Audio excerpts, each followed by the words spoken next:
Miller Center. Today is the 68th day of Russia's invasion of Ukraine. I'm Bill Antholis, the director here, and we are really honored to have Ambassador Bill Taylor joining us with several Miller Center colleagues to discuss the current state of the ongoing conflict.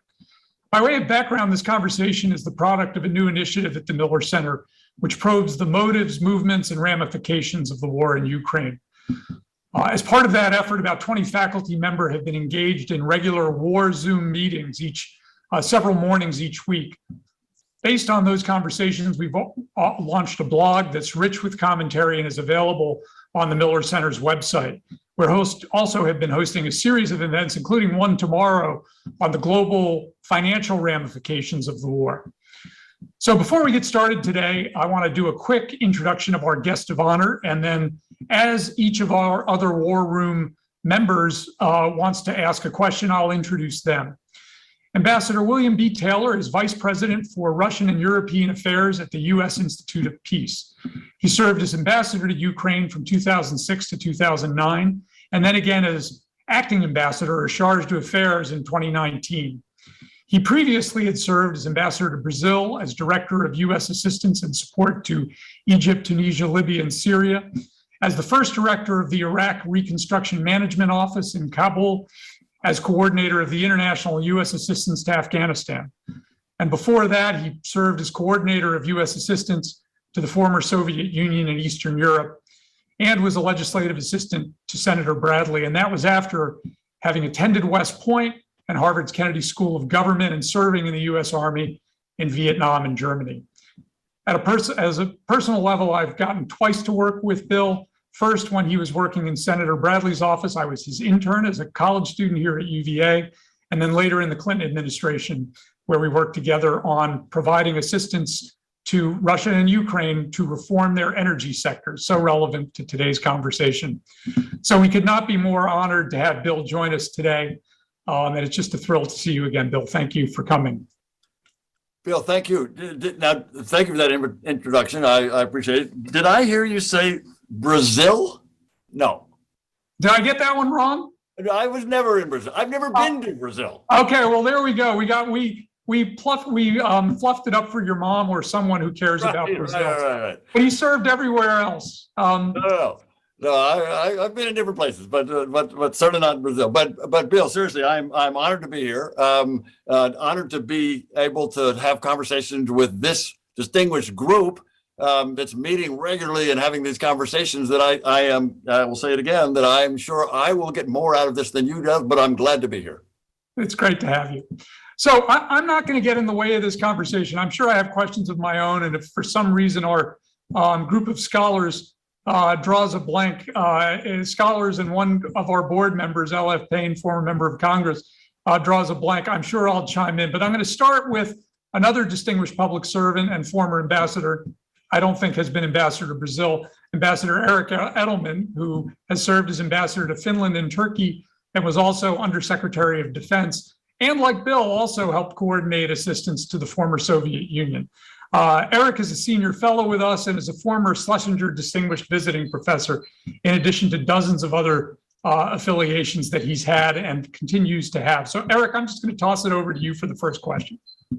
Well, thank you very much, Bill. It's great to be here with you, Bill Taylor, and I want to salute your peripatetic engagements with the media. I opened up my local newspaper, the Fredericksburg Freelance Star, on Saturday morning and saw a huge picture of you on the front page after speaking to a group down on Fawn Lake. And so I appreciate your efforts to help Americans make sense of what's going on out there.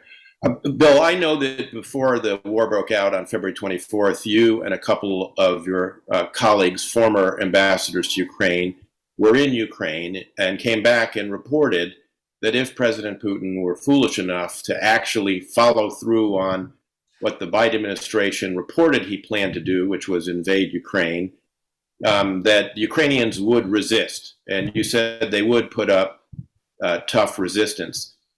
Can you tell us sort of what has surprised you about the way the Ukrainians have fought, and how do you think they will be adjusting in the new phase of the war concentrated in the Donbass and perhaps in the south? Eric, great question. Yes, I was in Kabul with a couple of colleagues in Kabul. I was in Kyiv with a couple of colleagues about 3 weeks before the invasion, so right at the end of January. Everybody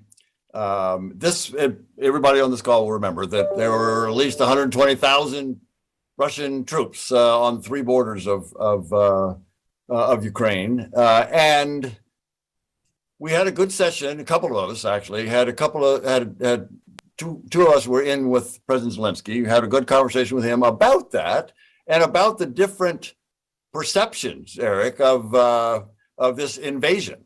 Again, this is 3 weeks before it happened.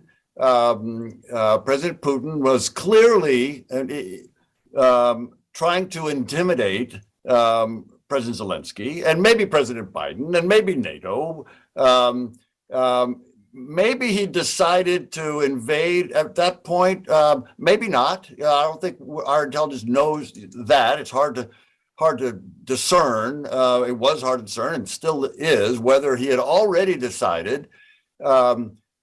Going back to something we said just before we started here, he was going to somehow, Putin was going to somehow try to control Ukraine one way or the other. I mean, as we know, he tried using the Minsk agreements and on Donbass, didn't work, and so he was then now trying to intimidate when I was there, and maybe get Zelensky or President Biden to say, no, okay, we'll do something, do what you want.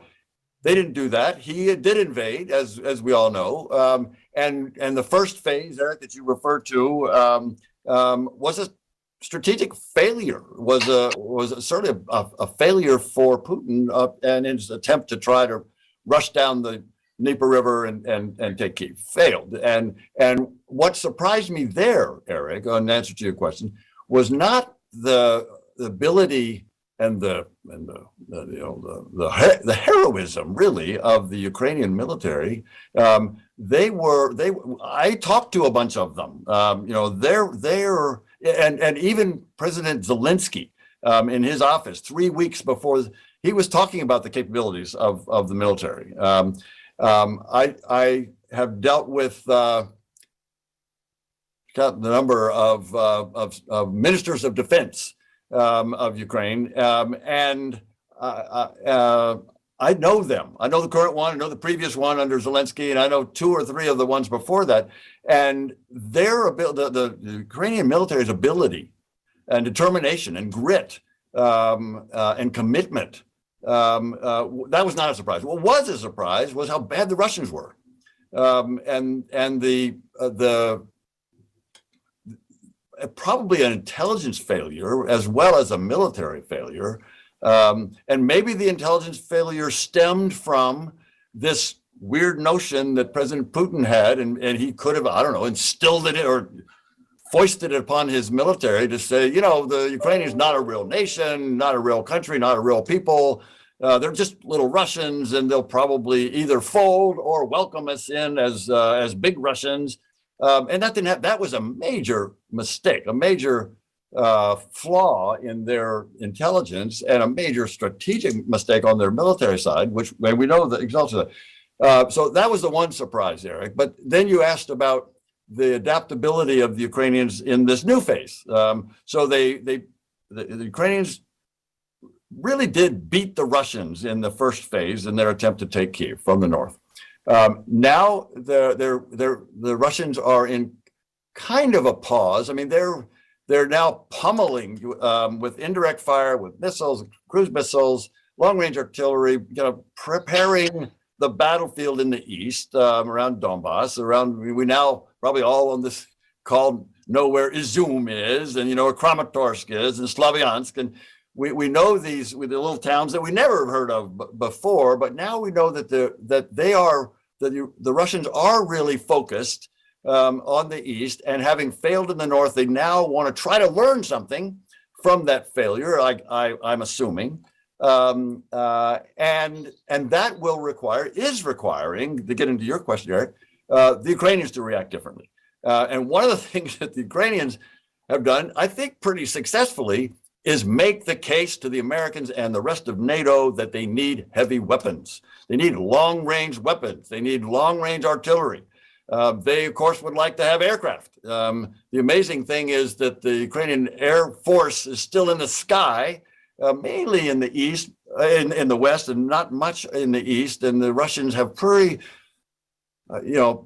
much control of the sky in the east to support this next phase that they're coming to. So the Ukrainians' shift is toward long-range weapons and higher altitude anti-aircraft weapons, which they're starting to get. I'm told and I'm convinced that they are also getting this longer range artillery that allows them to stand off. I mean, as we know, the short range, the javelins and the stingers, you got to be pretty close, and the aircraft got to be pretty low for the stingers to work, and you got to be pretty close to the tanks if you're going to use the javelins, like 1.5 kilometers. And in picture Kansas, if you're out there in the fields, big expanse of steppe, it's hard to sneak up and use the javelin. So they need something long. All to say, Eric, that is the shift.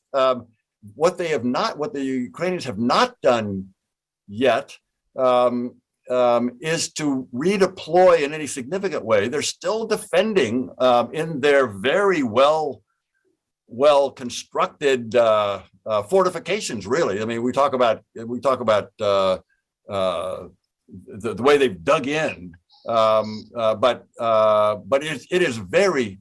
They are able to withstand a lot. Now, I have good friends, long answer to your question, Eric. I'm sorry, Bill, but I have a good friend who is on the front line.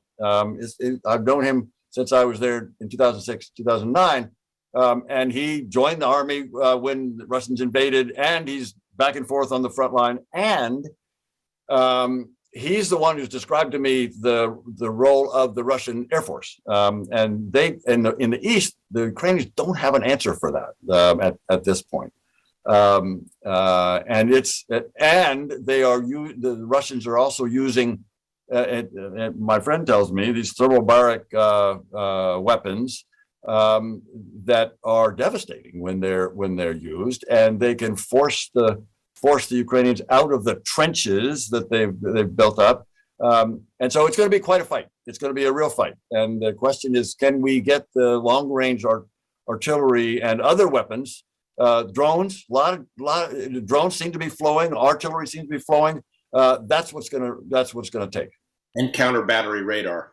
Counter battery radar is really important. You're exactly right. And that gets to, Eric, the mobility of the artillery. So the same guy, my friend who is out there, he saw this up in the north.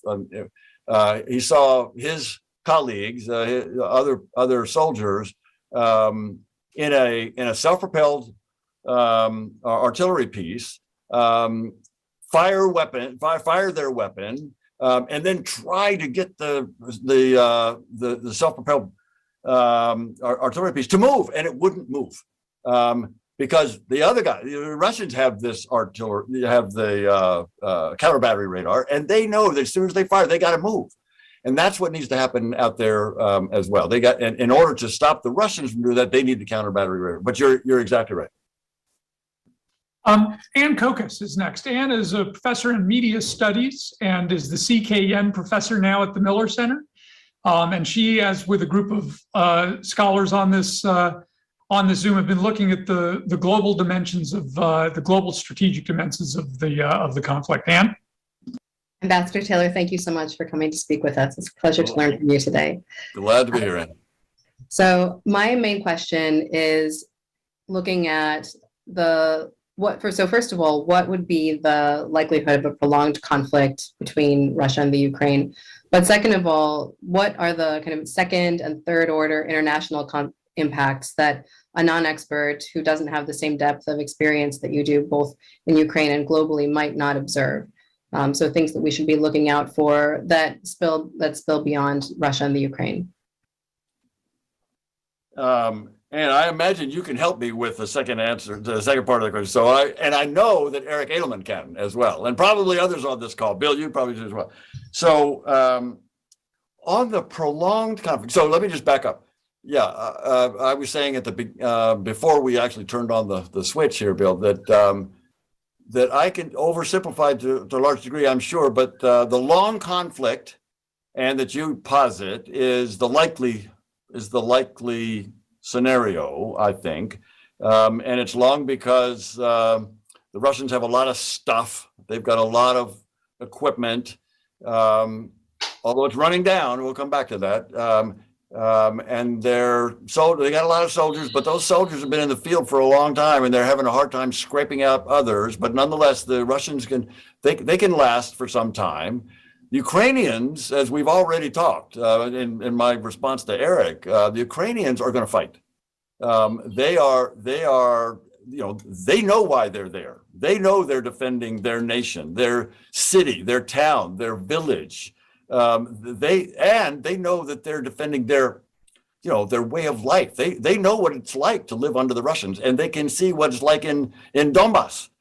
They can see what it's like in Crimea. They can see what it's like in Mariupol, for the heaven's sakes. And they don't want to go there. So the Ukrainians are motivated.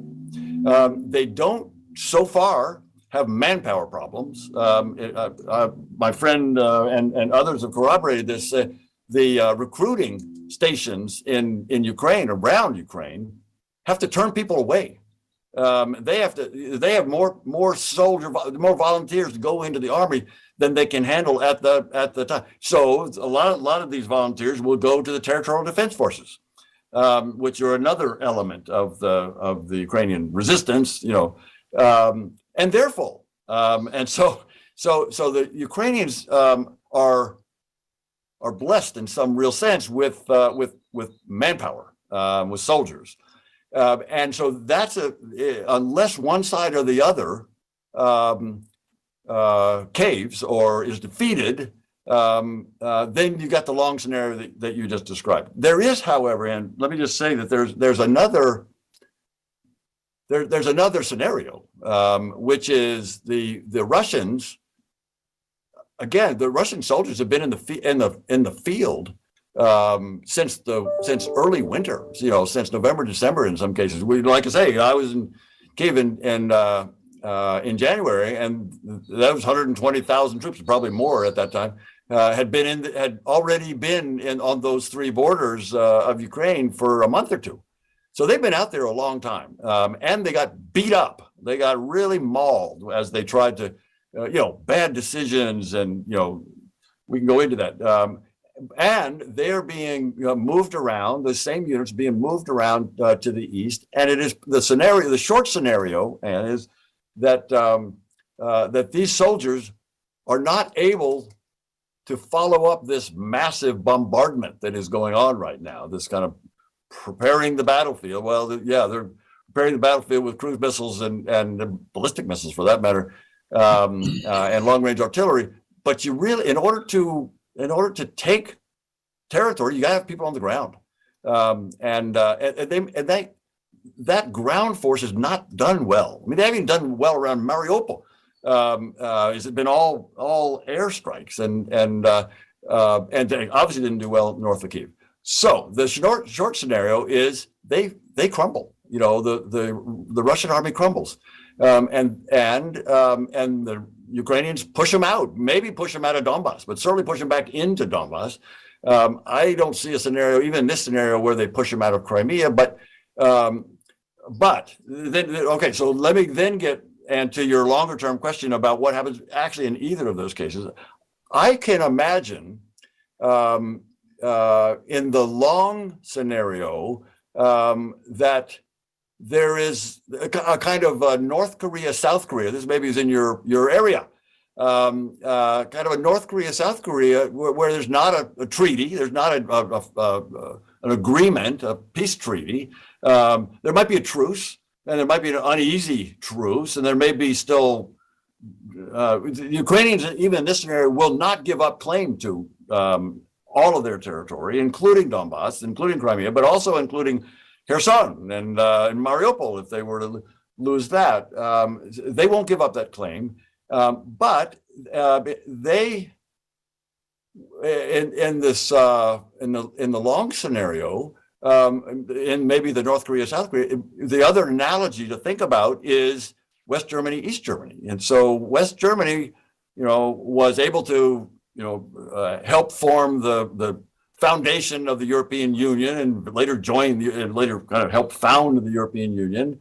They were able to join NATO. West Germany was in NATO, even though the Soviets occupied and controlled East Germany. And in the end, we know what happened there. So it is possible for a Ukraine, as the South Koreans did, as the West Germans did, develop their economy, develop their democracy, which they need to do, and they can do that. And so this is the longer term of either the prolonged conflict or the other. The second part of your question, and again, I would love your thoughts on this, and Eric's and others. The implications outside of kind of Russia, Ukraine, and one implication, of course, is NATO. NATO is going to be stronger, maybe bigger, and maybe two nations bigger sometime soon. But it will clearly be stronger, more unified, more capable. It'll be more forward deployed than in the past. So that will be a feature, it seems to me, of a again, the Ukrainians don't say after the war, they say after the victory. And so after the victory, NATO will be an important component of European security, somehow defined. And I imagine, I'll just say a little bit, this is presumptuous of me to tell you anything about what the Chinese might be thinking, but I imagine that President Xi is looking carefully at this war, and he's probably noticing a couple of things. One is he might be noticing the economic sanctions that the United States, that the Biden administration, let's be clear, Biden administration has really pushed hard for unity among Europeans as well as the South Koreans and Japanese and Australians and New Zealand. To put these sanctions on, unlike any sanctions in the past against anyone. Going after the central bank, the Russian central bank, it was a brilliant move and a really effective move. And the Chinese got to be worried about this. The Chinese got to be surprised at this. They're probably also surprised at how poorly the Russian army did. And they've got to wonder if their army is as rotten as the Russian army turns out to be, or they're probably also noticing what a battle the Ukrainians have put up, with the resistance of the Ukraine, and they might be wondering if the Taiwanese are in the same category of military. So those are two of them. Now the broader implications. Again, I'd love to get other people's thoughts on this, and Bill, I hope we can do that, because I know that I'm going to learn more than you. But let me stop with those two things then, Anne, and open back to you, Bill. So give me some feedback here. I suggest that I suspect that knowing some of the questioners coming and the questions will give you some sense of that, but maybe you guys can go back and forth with each other Socratically. Our next questioner is Alan Stamm, who is a university professor here, an expert on military affairs and leadership, and was the dean of our Batten School of Public Policy. So, Alan? Thanks, Bill. And Ambassador Taylor, thank you so much for taking the time out of your day to talk with us. Really appreciate your insights on this. So I think it's history, or so from an historical perspective, one of the things we observe is that wars tend to bring out the best and worst in political and military leaders.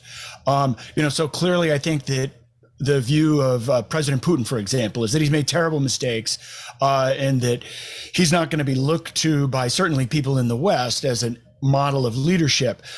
I think one of the great surprises so far of this war, though, has been the performance of President Zelensky.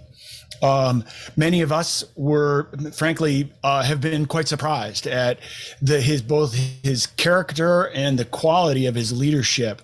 My question here, though, is, how closely is this extraordinary Ukrainian resolve that you've talked a little bit about linked directly to him. What if something terrible, we know, for example, that there have been a couple of attempts on his life so far, at least so far in the war. If something terrible were to happen to President Zelensky, what impact do you think this would have on Ukrainian resolve? The sort of somewhat sardonic, sarcastic remark is the Americans are willing to fight to the last Ukrainian. But how closely tied is their resolve to their leadership at the moment? Or is there a pretty deep bench there? So two things, Alan, I would say to that.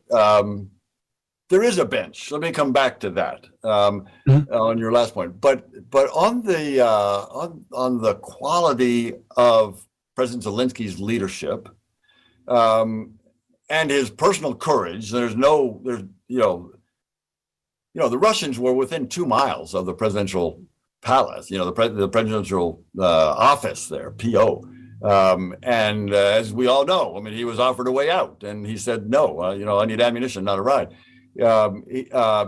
That galvanized the Ukrainian people, but it goes. The reason he is so strong and he's able to be so, really charismatic in some real sense is that he and the Ukrainian people are really united right now. And so the strength goes both ways. It goes from the people to him, and from him back to the people, and he inspires them, and he inspires all of us.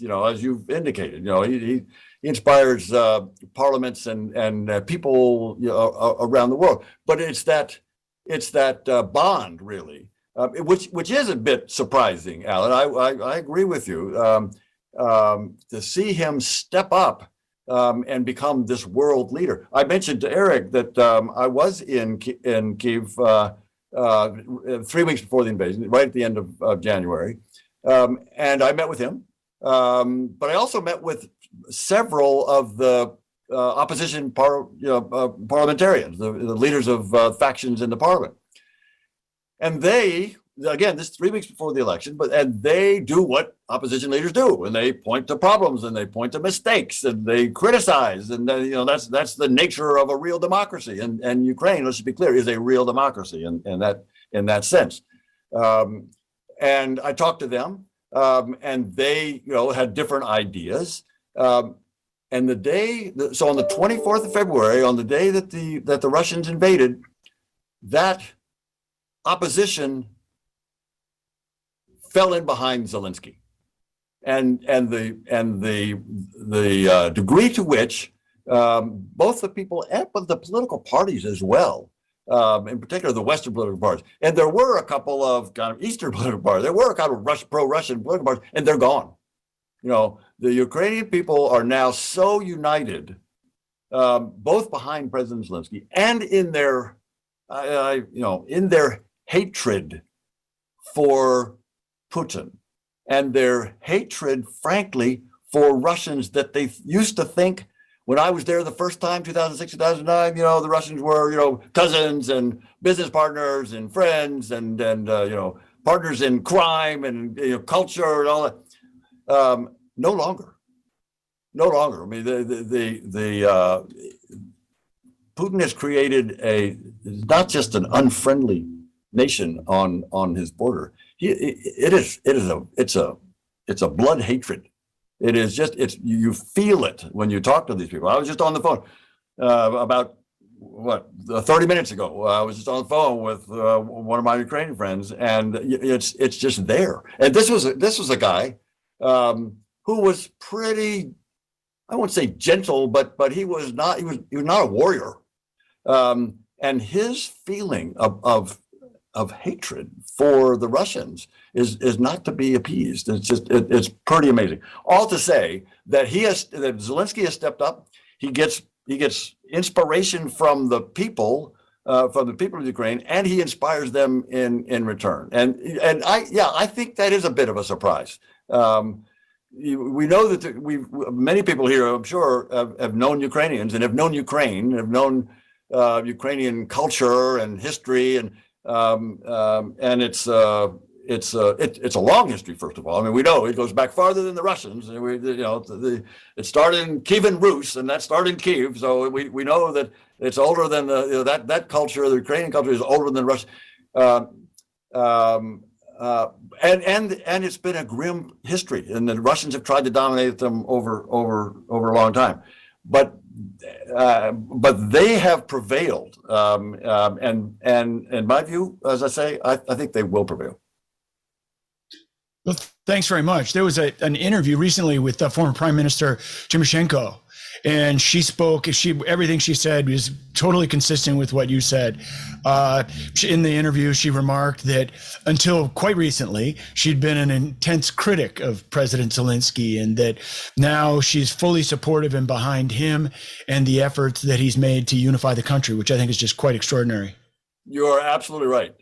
She was one of the opposition leaders that I met with just before the invasion. Yeah. And she's a real politician. When I was there before, you're right, she was a prime minister a couple of times actually, and she was I'm confident in this judgment. She was the best politician in the country, and the others, all the other guys, were well behind. There was no question, and she didn't miss an opportunity to score points and to make.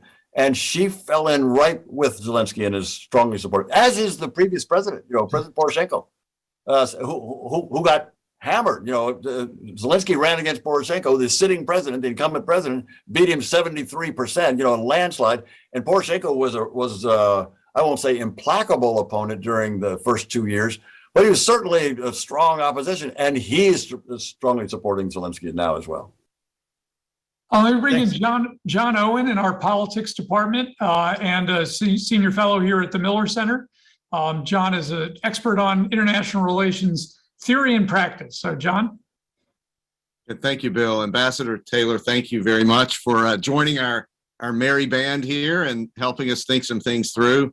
I have a question. This might qualify partly as feedback, which you asked for, but I think probably really just building on Ann Kokos's questions. I want to ask you a couple of questions about the risks to our side, to the United States and NATO, as the war wears on. It really does look like it's becoming a war of attrition. There is now and then you hear a lot of alarm about the possibility of Russia using nuclear weapons, perhaps tactical nukes, perhaps even just one, an airburst that doesn't do physical damage, but just a sort of a demonstration with maybe more to follow, trying to signal us that there's more to follow, that I, Vladimir Putin, really am crazy, that sort of thing. And there are reasons that we can think of reasons why he might do this. The main one is desperation, as the war, what you've been describing, which I agree with, is a longer term war in which Russia may well lose, of course, doesn't want to lose. And so desperation could drive that. Second, we know Putin likes surprises. He surprised a lot of people with this attack to begin with, and he likes to set the agenda, and he's on the back foot now, so he might use this to regain the agenda. And third, it seems to me a nuclear attack might divide NATO, and one of his biggest problems is unity in the West. So he might be tempted to do this also to sow division in the alliance. So given all that, and of course he might be bluffing, and there are many, many reasons why he shouldn't use nukes. We could spend a lot of time on that, but we have to talk about this. And I wonder if you think there are things that NATO could do more than we're doing to deter him from any sort of nuclear use. And second, and related, should that fail, how do you think NATO would respond? So let's say to an airburst of a tactical nuke to start with, because I have a lot of trouble thinking that through, because we're all in uncharted territory at that point. John, we are, and I am part of the group that's in uncharted territory and not real sure what the right answer is on that. But I'm sad to see that Eric is is gone. At least I don't see him on the screen anymore. But Eric's another guy who I'd love to get him to answer your question on nuclear use. He's thought a lot about that. Eric used to have, I don't know if he's used his background. So some people have these great backgrounds in their Zoom, and I don't know if you remember if Eric has used this one, but in one of his backgrounds that I've seen him use a couple of times is a nuclear detonation.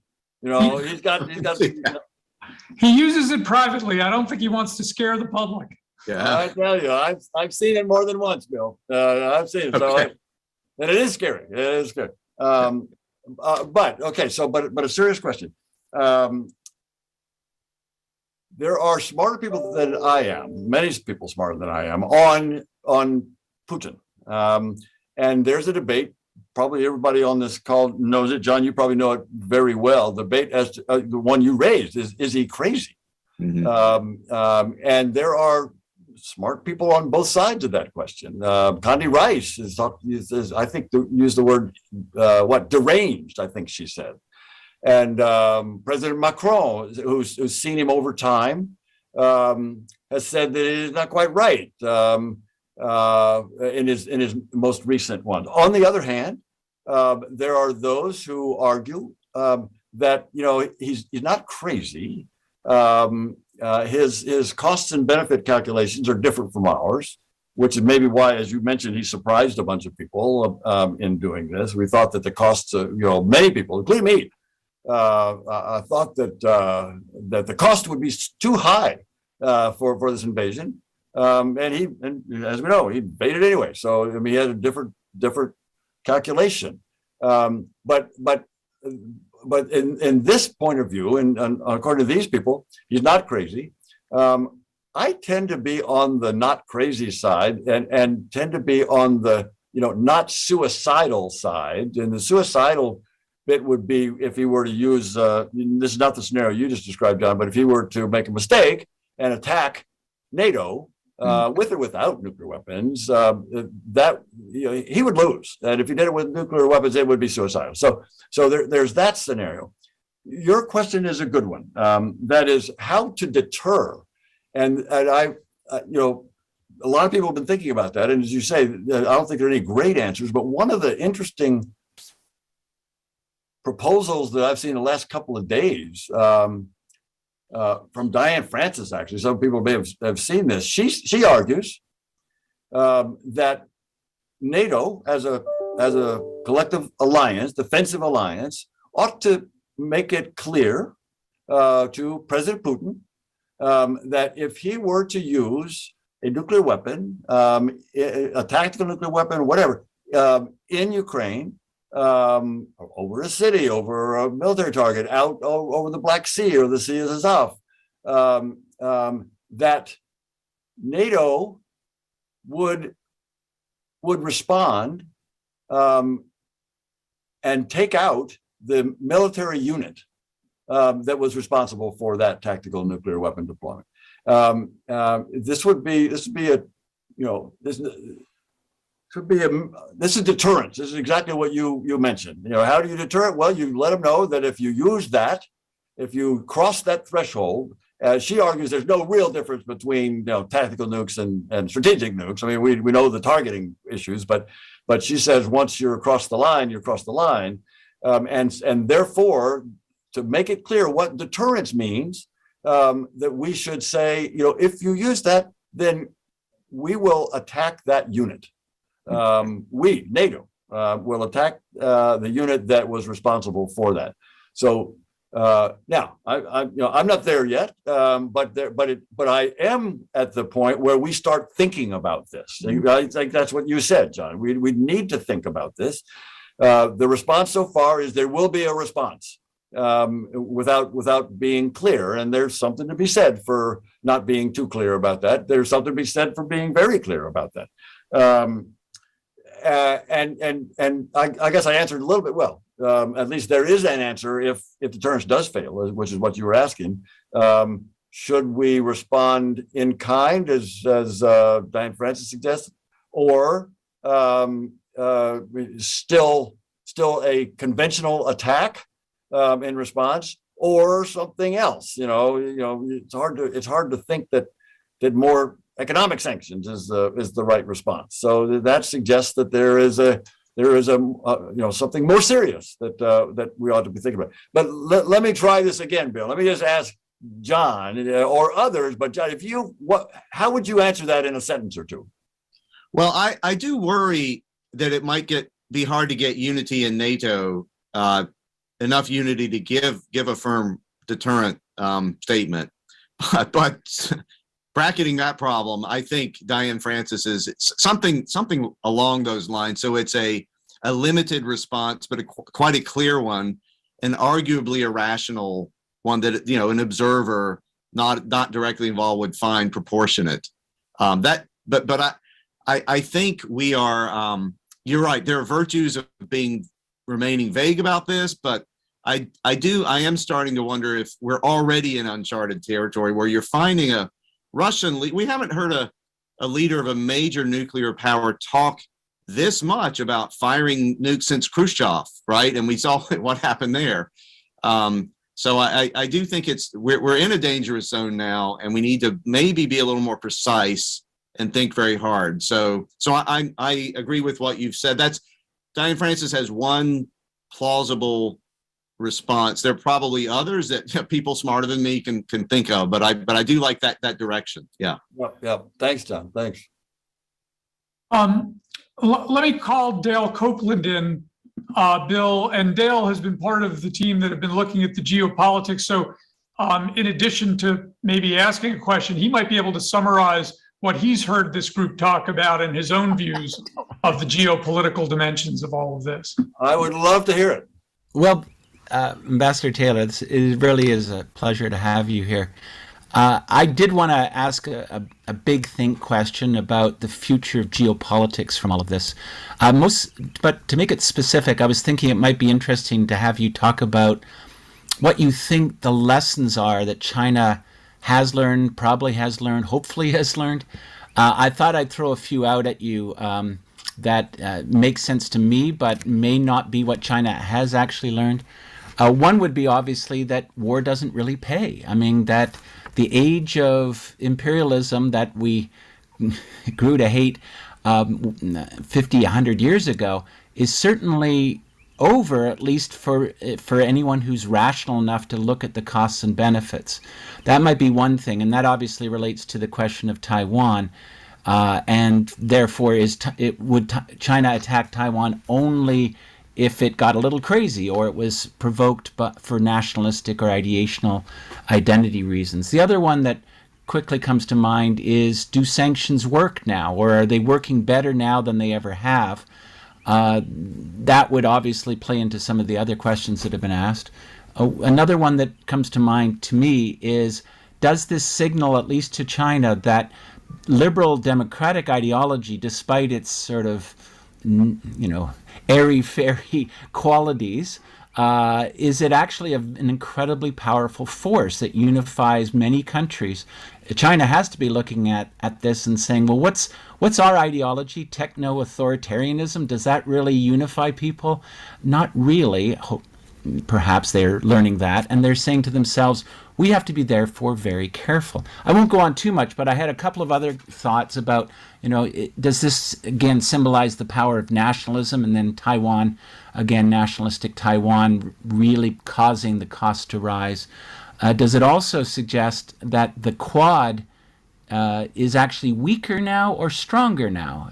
With India sitting on the sidelines, we could obviously say that maybe it's weaker than before, and that gives China a sense that maybe it could do more damage or be more assertive, as the phrase goes, in its region.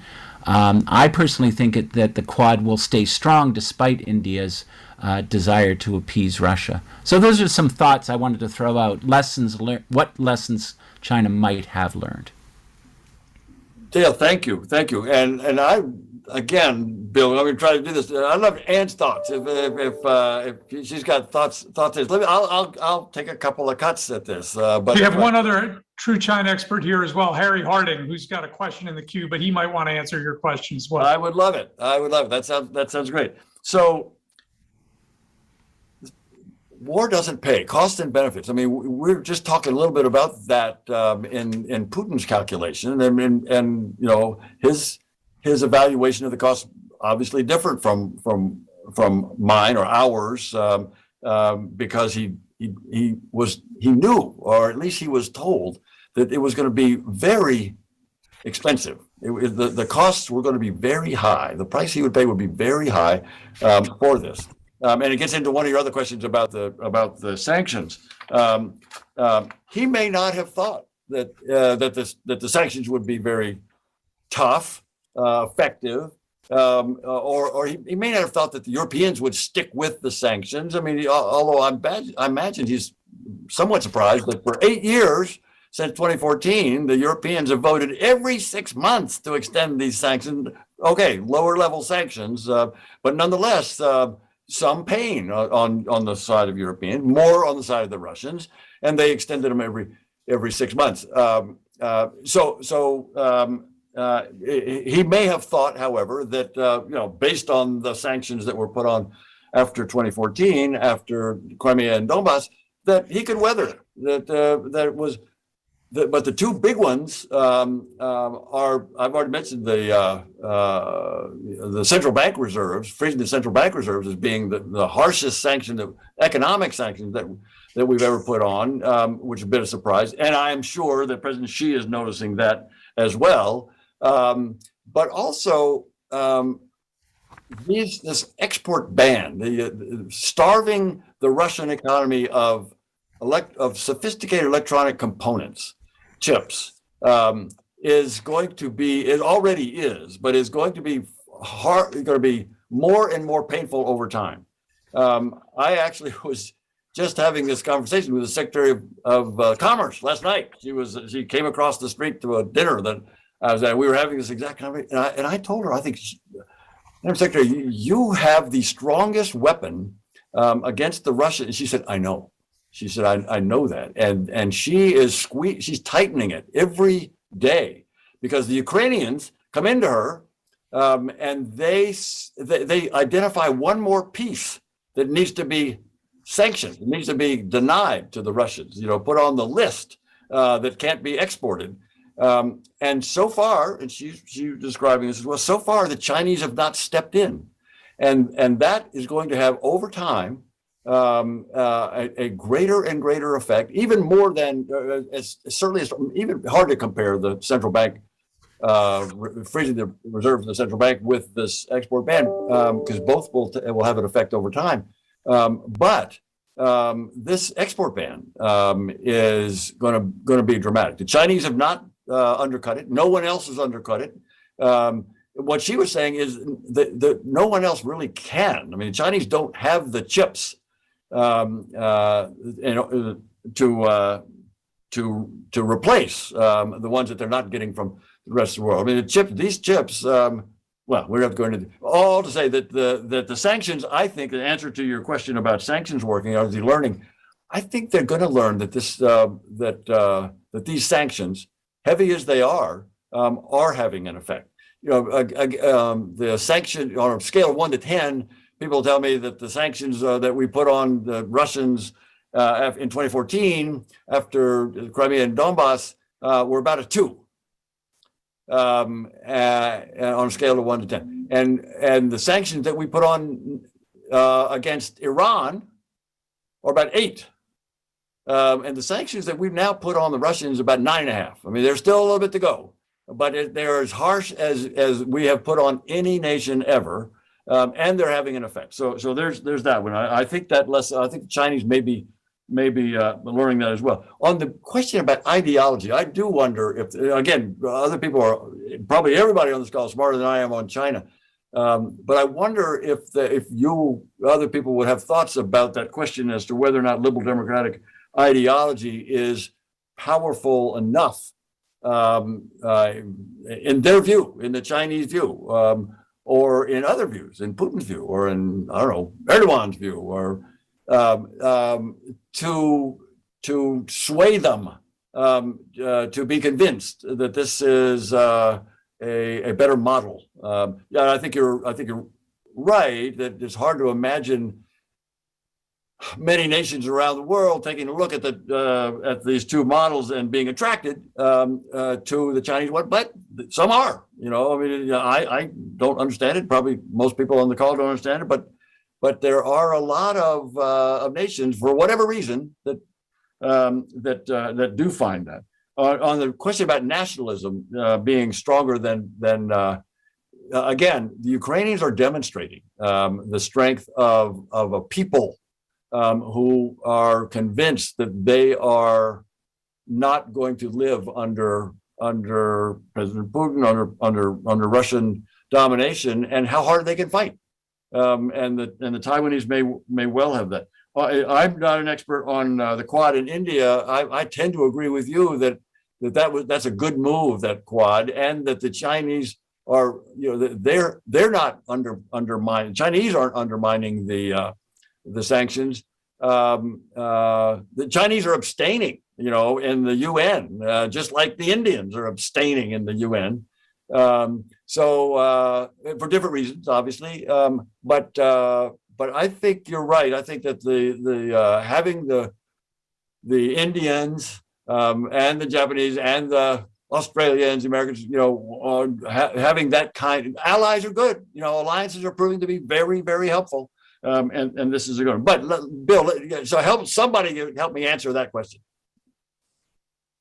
Well, I'm going to jump the queue. Steve Mull is next, but I'd like to bring Harry Harding in for that as well, because I think he is very much on point on the Chinese issues as well as the technology dimensions of them too. So Harry, do you have thoughts there? And Harry has a question as well after his thoughts, and then I'll pile Steve on top of that.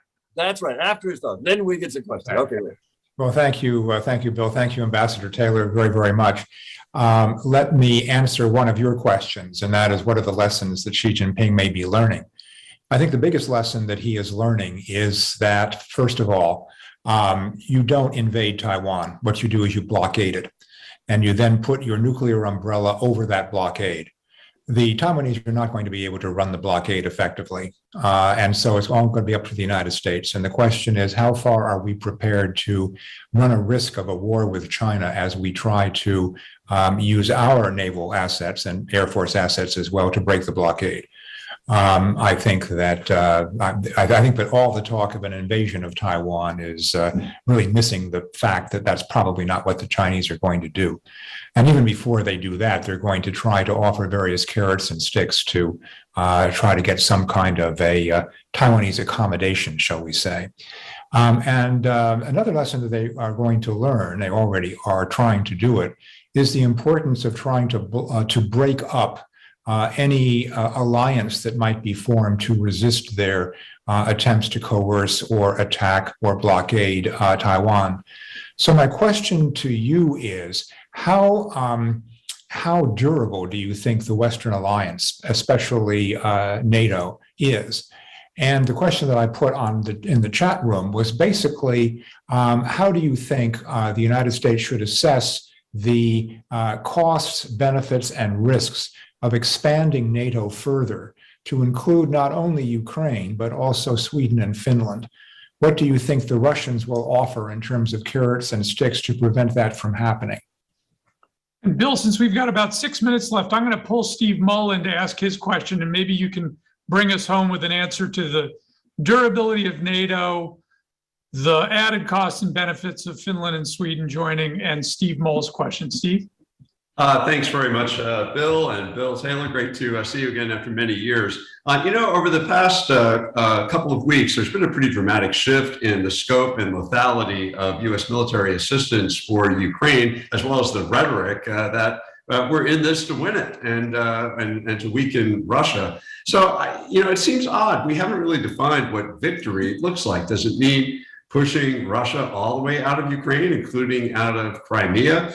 And if that's the case, and Ukraine starts to succeed in achieving that victory, it seems pretty unlikely to me that Putin will just surrender and go home, and that the risk for escalation with direct attacks on U.S. interests would seem to increase substantially. So I'm just wondering what you think about what's the victory going to look like that we're driving for. Steve, it's a great question. NATO durability and expansion, Sweden and Finland. On Sweden and Finland, I think this is, in my own view, I think this is the easy question. I think the answer that NATO gives, I think the answer that NATO should give to Finland and Sweden is yes. That if they apply, if they decide, it's clearly their decision in the first instance, but if they decide that their security, that they are much more secure in a defensive alliance, and if they conclude that their security is threatened by this newly aggressive Russia, who has demonstrated that it's willing to invade, in particular neighbors who are not associated with the alliance, that's got to make them nervous, and it clearly has, and they're clearly interested. And when they apply, I think my own view is the cost and benefits of the benefits of having Sweden and Finland in, strong militaries, strong democracies, the ability militarily, the Swedes and the Finns in NATO make defending the Baltics much easier, or much easier may not be the right word. It make it feasible to defend the Baltics. Right now, it's real hard to defend the Baltics, and I'm sure the Baltics know it. I'm sure the Russians know it. But with Finland and Sweden, then you get serious about deterrence, about deterring them, the Russians, from doing into that. So I would say that, and the durability of the rest of the alliance. As I said earlier, I think NATO comes out stronger. I think they come out because in either of the two scenarios that I said, that is the Russians crumble, and this is going to get to Steve Ball's question. Or it's a long simmering conflict that doesn't end in a treaty. It doesn't end with a big peace agreement, but it's again North Korea, South Korea. The free part of Ukraine goes off and like South Korea, develops itself economically, politically, and maybe even joins NATO in this scenario. Or the other scenario where Ukraine dominates too strong, outlasts, and the Russians that don't do well, continue not to do well on the ground. So in both of those scenarios, I think NATO comes out stronger, confident that they can succeed in what they're trying to do, that is defend Europe against Russia, and the durability, I think, will for the foreseeable future. I mean, who knows what happens over time? Steve Ball's question: what's victory? I don't. I think General Austin, saying that what we're trying to do is just degrade the Russian military to do this again. That's not very satisfying. I'm not sure that it gives any guidance to what we're really trying to do. That can't be the definition of victory. It has to have, the definition has to have, it should, Steve, you're exactly right. It should be defined. We should be explicit about what we're talking about here, because it will help us decide what we actually do to get there. And I would say that a sovereign, independent Ukraine is the goal, and that should motivate us, the United States, and the rest of NATO, to do what we have to do to ensure that it is sovereign and independent, which means that it's not dominated by the Russians. And so that that definition of victory gives us some guidance as to how much we should support the Ukrainian militaries, so that it can ensure, either in the short version, my short scenario, or the long scenario, that it prevails. And so the immediate guidance then for us and for NATO, which is kind of what we're doing, is open that spigot as much as broad as wide open as it can be in terms of the weapons that we provide and the weight of the weapons that we provide. I mean, we were providing light weapons. Now it's got to be very heavy because of what we talked about in terms of what's about to come from the east. So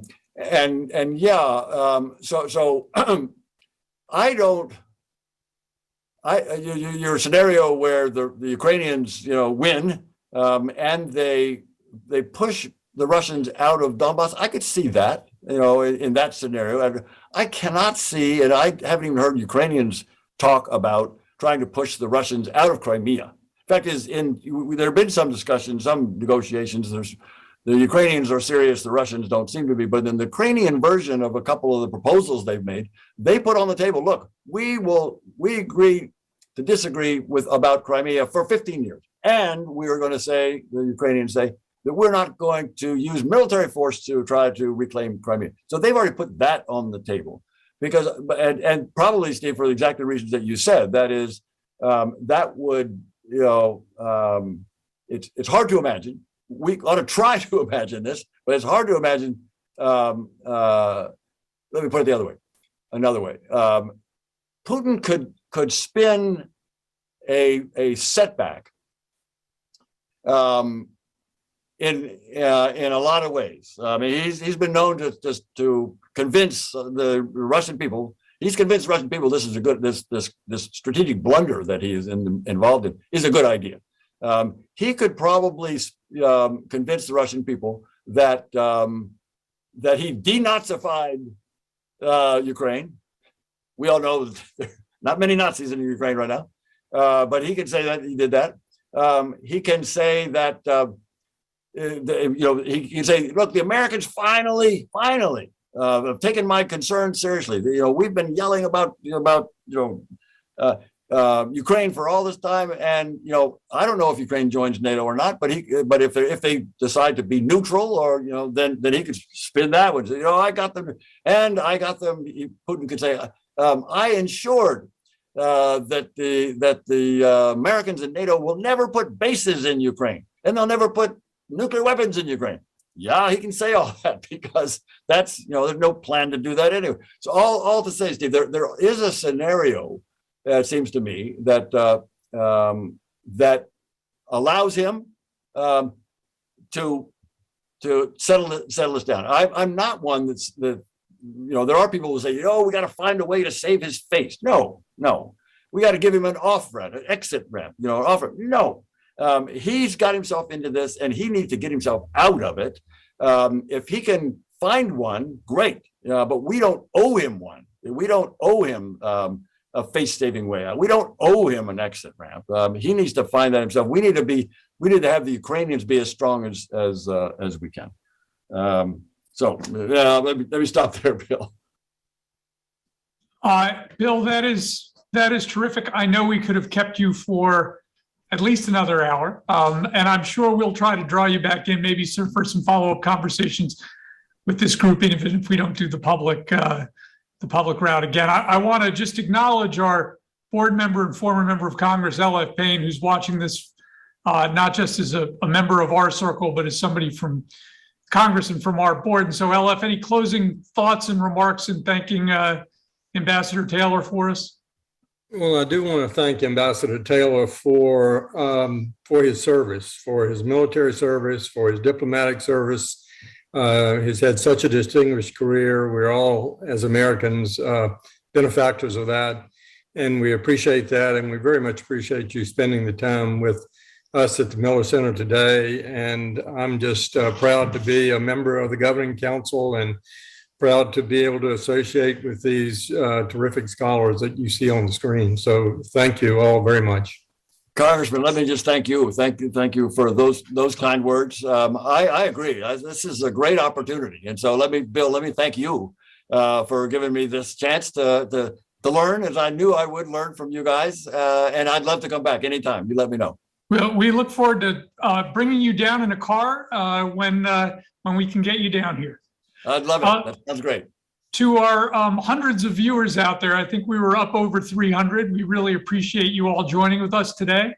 And we look forward to doing this again tomorrow where two of our participants, Scott Miller and Yorgos Alianis, along with Bob Bruner and another guest, will be talking about the global financial implications of the war in Ukraine. And so with that, we really thank everyone for joining us, and we'll see you on the Zoom soon.